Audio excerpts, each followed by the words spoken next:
कि करण साव ने भाड़े के गुंडे बुलाए, भाड़े के शूटर्स बुलाए, जिन्हें पैसे देकर वो विकास प्रजापतियों पर गोली चलाया। और वहाँ पे विकास प्रजापति नाम के एक व्यक्ति के ऊपर 2 मोटरसाइकिल सवार अज्ञात व्यक्तियों के द्वारा गोली चलाई गई थी। शिवम साव केस रीओपन हुआ है क्योंकि उस केस से ही इस 14 नवंबर को चलने वाली गोली की कड़ी जोड़ी जा रही है।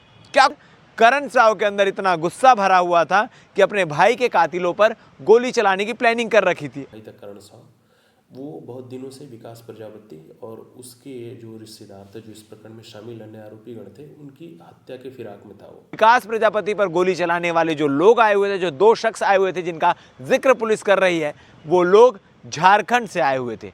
और पुलिस का डर लोगों में दिख नहीं रहा क्योंकि बंदूक उठाकर गोली चलाना इतना आसान बात नहीं है कि दिवाली के पटाखे फोड़ने जैसा हो। कि भिलाई में 14 नवंबर को एक बार फिर गोली कांड हुआ है। गोली कांड से आप हमेशा आपके जहन में अमित जोश गोली कांड निकलकर सामने आता है, जो पहले ग्लोब चौक में गोली चलाया गया, फिर उसके बाद एनकाउंटर में भी गोली चली और अमित जोश की मृत्यु हुई। इसके बाद ये सिलसिला यही नहीं रुका, कैंप में एक हत्या हुई शिवम साव की। उस हत्या के बाद भी काफ़ी बवाल हुआ। विधायक रिकेश सेन ने अपराधियों के घर पर बुलडोजर भी चलवाया और उसके बाद उसी घर के सामने कुछ लोग गोली से फायरिंग करते हुए जा रहे हैं, इस बात की भी खबर निकलकर सामने आई। वहाँ पर भी पुलिस ने जांच किया और इसके बाद अब फिर शिवम साव केस रीओपन हुआ है क्योंकि उस केस से ही इस 14 नवंबर को चलने वाली गोली की कड़ी जोड़ी जा रही है। क्या कुछ पूरा मामला आपको तफ्तीश से बताते हैं। दरअसल आपको बता दूं कि 14 नवंबर को घासीदास नगर, जो कि जामुल थाना क्षेत्र अंतर्गत आता है, वहां पर एक शख्स विकास प्रजापति पर गोली चलाई गई। महज गोली उन्हें लगी नहीं, उनके कान के पास से होकर गुजरी, जिससे कान से थोड़ी सी खून बहा है।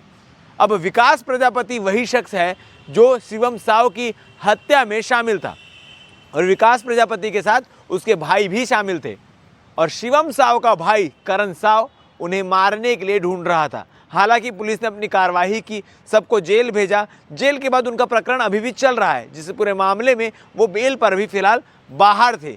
और बाहर होने के बाद करण साव के अंदर इतना गुस्सा भरा हुआ था कि अपने भाई के कातिलों पर गोली चलाने की प्लानिंग कर रखी थी। कि करण साव ने भाड़े के गुंडे बुलाए, भाड़े के शूटर्स बुलाए, जिन्हें पैसे देकर वो विकास प्रजापतियों पर गोली चलाया। और विकास प्रजापति पर गोली चलाने वाले जो लोग आए हुए थे, जो 2 शख्स आए हुए थे जिनका जिक्र पुलिस कर रही है, वो लोग झारखंड से आए हुए थे और झारखंड से आने के बाद गोली चलाते हैं और फिर फरार हो जाते हैं।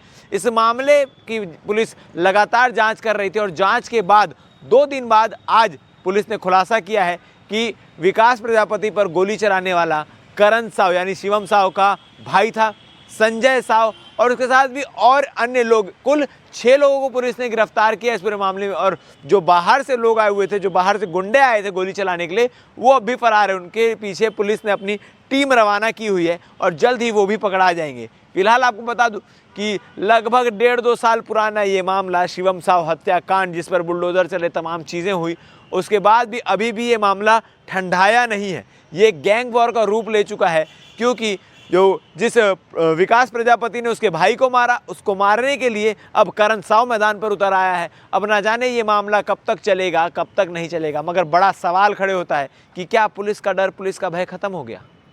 लगातार चाकूबाजी हो रही है, लगातार हत्याएं हो रही है, लगातार अपराध बढ़ते जा रहा है और पुलिस का डर लोगों में दिख नहीं रहा क्योंकि बंदूक उठाकर गोली चलाना इतना आसान बात नहीं है कि दिवाली के पटाखे फोड़ने जैसा हो कि जब चाहा लाया, बत्ती जलाई और पटाखे फूट गए।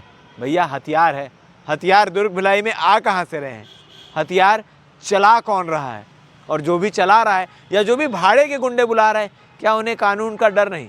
अब क्या कुछ आगे होता है ये देखने वाली बात है। फिलहाल आपको बता दें इस पूरे मामले को लेकर सीएसपी सत्यप्रकाश तिवारी क्या कह रहे हैं, आप आगे वीडियो में सुनिए। देखिए 14 नवंबर को लगभग 6:30 बजे शाम को गुरु घासीदास नगर जो इलाका है जामुल थाना क्षेत्र का, वहाँ पे विकास प्रजापति नाम के एक व्यक्ति के ऊपर 2 मोटरसाइकिल सवार अज्ञात व्यक्तियों के द्वारा गोली चलाई गई थी। प्रकरण में विकास प्रजापति की रिपोर्ट पर हत्या के प्रयास के तहत एक अपराध जामुल थाने में किया जाकर उसकी विवेचना की जा रही थी। प्रकरण की विवेचना के संदर्भ में जब कड़ियों को जोड़ा गया तो ये जानकारी प्राप्त हुई कि वर्ष 2024 में कैंप 2 निवासी एक शिवम शाह नाम के एक व्यक्ति की हत्या की गई थी, जिसमें विकास प्रजापति और उसके जो भाई लोग थे वो उसमें शामिल थे।